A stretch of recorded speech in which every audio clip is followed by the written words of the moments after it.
हरे कृष्ण। साधु सन्थ मानकर जो चरित्र जो व्यवहार जो आचरण जो जीवन शैली देखिले बेले बेले आमको आबाक लगे। आमको लगे सतरे आम जीवन में कौन साधन द्वारा आम एमती साधुटे हो पार असंभव प्रतीयमान हुए से चरित्र से विचार को देखिले किंतु यह संभव जदि आम अभ्यास करूँ। जमी उदाहरण स्वरूप गोटे स्कूल जिते ना लेखापी गोटे जाए 6 वर्ष 5-6 वर्षर बालक आउ से स्कूल पास आउट होता जो छात्र मान को देखिले ये छोट शिशुटी के कल्पना करें ना कि मुझे जीवन में एमती एत लिखा पढ़ा हो पार मो द्वारा मुझे सुंदर पाठ पढ़ी पारि कविता गाई पारि से केबे बुझीपारे ना विश्वास आसे ना ताकू किंतु तथापि तार प्रयास तार जो साधना ताकू से स्थान में नहीं पहुँचे दिए।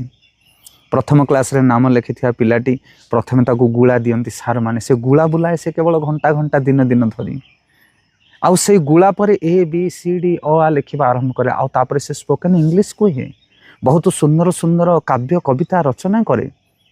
ये गुला आउ ABCD अ आरंभ है सब किछि से साधना को आरंभ करंतु विलंब करंतुनी। साधु मान उपदेश छोटिया छोटिया साधना आमको नहीं कि बहुत बड़ सिद्धि पहुँचे दब। हरे कृष्ण।